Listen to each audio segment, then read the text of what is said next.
उपासक उपासिकागण आज उपोसत को धारण किए हैं। इन उपोसत के 8 अंग हैं। ठीक है, कितने? 8 अंग हैं। कौन कौन से हैं? तो भगवान बुद्ध जी ने बताया है कि जो त्रिरत्नों की शरण में गया वह उपासक है, और जो शील को धारण करे वह शीलवान उपासक है। और समय समय पर उसने अपने जीवन में से समय निकालकर अपने सभी कामों को त्याग कर अरहंत मुनिगण जिस तरह से निवास करते हैं उस तरह से आज मैं अपना एक दिन व्यतीत करूंगा, उनके कदमों पर चलूंगा, इस आशा से उपोसत के सीलों को धारण करता है। तो ये उपोसत 8 अंगों से युक्त होता है। तो कौन कौन से 8 है? तो इसमें है कि मैं जीव हिंसा नहीं करूंगा। ठीक है, तो किसी भी जीवित सत्व की हत्या नहीं, हिंसा नहीं करनी है। दूसरा है कि मैं चोरी नहीं करूंगा, आदत दाता है, जो नहीं दिया है उसे नहीं लूंगा। तीसरा है कि आज मैं ब्रह्मचर्य का पालन करूंगा। तो ब्रह्मचर्य को पूर्ण सुरक्षित जितना हो सके, शरीर से, वाणी से और मन से। सबसे आवश्यक है अभी वर्तमान में शरीर से ब्रह्मचर्य का पूर्ण पालन हो।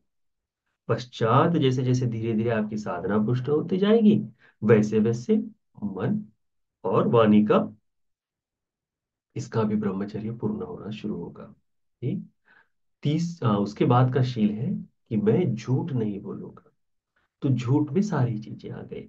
झूठ नहीं बोलूंगा, मैं चुगली नहीं करूंगा, मैं कठोर वाणी वह नहीं बोलूंगा, गाली गलौज नहीं करूंगा, मैं व्यर्थ की बात जो है, जिससे न तो मेरा कल्याण है न उनका कल्याण है, न किसी के लाभ के लिए, ऐसी वाणी का उपयोग मैं नहीं करूंगा।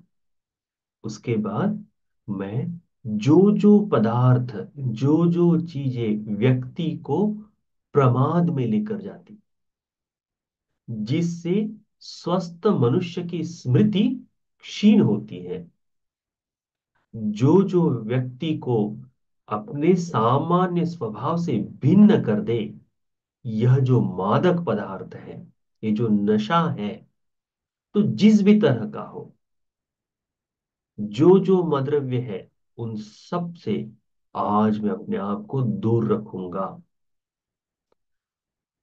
और फिर मध्याह्न के पश्चात मैं किसी तरह का भोजन, जो शास्त्र वो जो समाज सम्मति में आता है कि ये भोजनीय वस्तु है, यह भोजन के लिए है, ऐसे किसी भी पदार्थ का सेवन मध्याह्न के बाद नहीं करूंगा।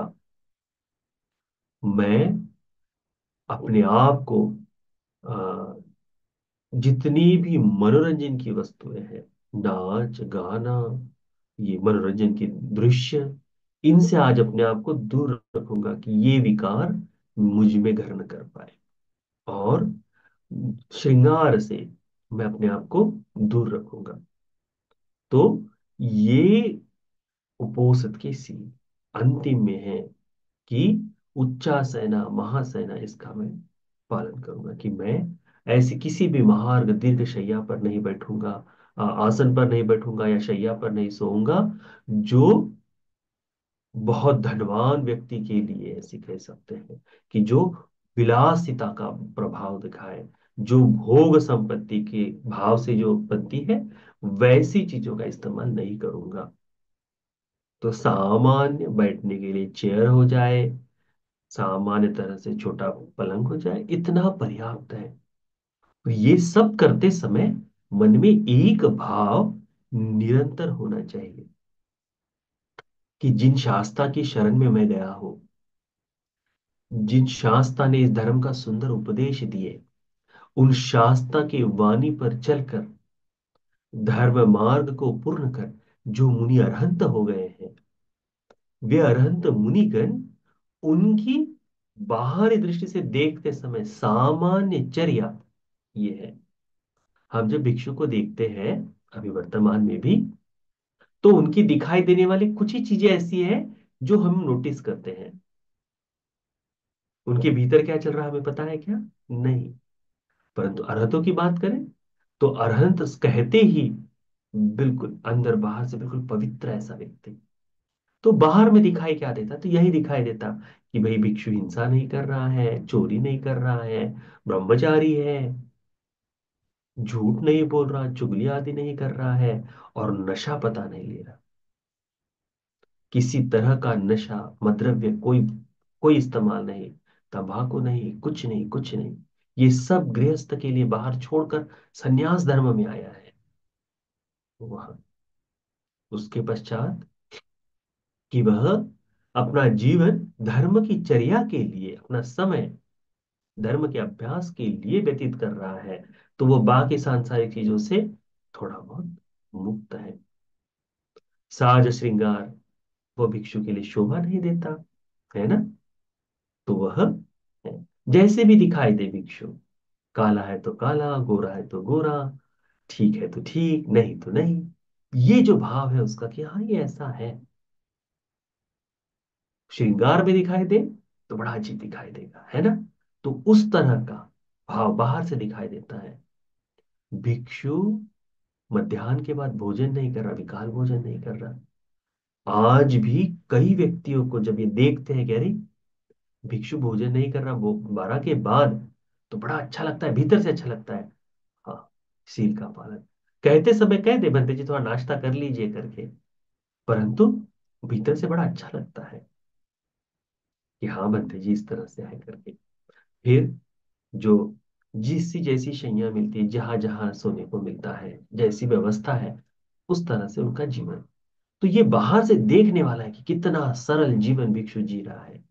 तो क्यों न मैं भी, वे जो अरहंत मुनि इसी तरह का साधारण जीवन जीते हुए धर्म मार्ग पर बढ़े हैं, तो क्यों न मैं आज उन अरहंतों की तरह सरल सामान्य धर्म की ओर झुकने वाला जीवन जीव।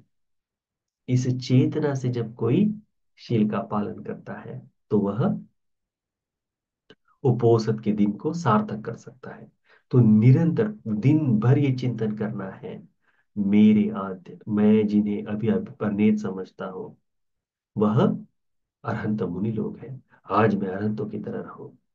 तो वाणी पर संयम, शरीर पर संयम, मन पर संयम, तीनों तरह से संयम करके धर्म का अभ्यास, धर्म का श्रवण, शील के लिए सजगता, और चित्त में ध्यान का भाव, ये चीजें अपने जीवन में रहना है ना? सब पाप करणं कुशल उपसंपदा सचित्त पर्युदपनम, यह बुद्ध का शासन है। बुद्ध की हमको अनुशासना है, देशना है ना? उसको ध्यान में रखो, ठीक। तो यह बात रखो कि आज उपोषद को मैं इस तरह से अच्छी तरह से जानते हुए सजगता पूर्ण अभ्यास करूंगा, ठीक। तो आज का उपोषद का आपका दिन बहुत ही मंगलमय रहे, सबके लिए मंगलमय रहे। साधु साधु साधु। श्रद्धावान उपासक उपासिकागण, उपोषद के दिन में हमें निरंतर अ, शील का पालन करते समय, धर्म का अभ्यास करते समय दान का चित्त भी जगाते रहना चाहिए। परसों के दिन एक बड़ा सुंदर सूत्र का उपदेश हमने किए थे। भगवान बुद्ध जी की वाणी से आता है, किंग ददो बल दो होती, किंग ददो होती वन दो, है ना? उसको गाथा में कहा है बड़ा सुंदर, किंग ददो बल दो होती, किंग ददो होती वन दो, किंग ददो सुख दो होती, किंग ददो होती चक्षु दो, कोच संबद दो होती, तंग में अक्काही पुच्चित होती। कोई एक देवता भगवान को कहते कि भगवान, क्या देने वाला बल को देता है, क्या देने से वर्ण मिलता है, सुंदरता, क्या देने वाला सुख को दिया है, ऐसा कहा कह सकते हैं, किसे देने से दृष्टि मिलती है, और इस लोक में ऐसा कौन सा व्यक्ति है जो सब कुछ दिया है, ऐसा कह सकते हैं। हे महर्ष, हे गौतम, हम आपसे पूछते हैं, भगवान बुद्ध जी उत्तर देते हैं, अन्न दो, बल दो होती, मत्थ दो होती, वन्न दो, ज्ञान दो, सुख दो होती, दीप दो होती, चक्षु दो, सोच संबद दो होती, यो ददाति उपस्सयम्, अमतं ददोच सोहोति, यो धम्ममनुशासतीति। भगवान बुद्ध जी कहते हैं कि जो भोजन देता है, अन्न देता है, वह बल का दाई है। वस्त्र देने वाला सुंदरता देता है। जो व्यक्ति वाहन, जिस यानी आने जाने में सुगमता दे, जो जिससे मिले वह देता है, तो वह सुख को देने वाला कहलाता है। दीपक का दान, उजाला देने वाला, दीपक का दान, वह दृष्टि देता है। भगवान कहते हैं कि जो व्यक्ति किसी को आश्रय देता है, निवास की व्यवस्था कराता विहार बनाता है, भिक्षुओं के रहने की व्यवस्था करता है ना, उपश्रय, यानी जहां जहां भिक्षुओं के लिए भिक्षुओं के लिए निवास की व्यवस्था हो, यदि वो कराता है, तो भगवान कहते हैं उसने सब कुछ दिया है, ऐसा समझा जाता है। फिर भगवान कहते हैं कि जो व्यक्ति अमृत पद की प्राप्ति, ये जो अमृत है, ये अमृत को दिया हुआ क्या है, तो अमृत पद की प्राप्ति के लिए जो धर्म का उपदेश करता है, वह व्यक्ति अमृत को दिया है, ऐसा समझा जाता है। तो उसे ध्यान में रखो।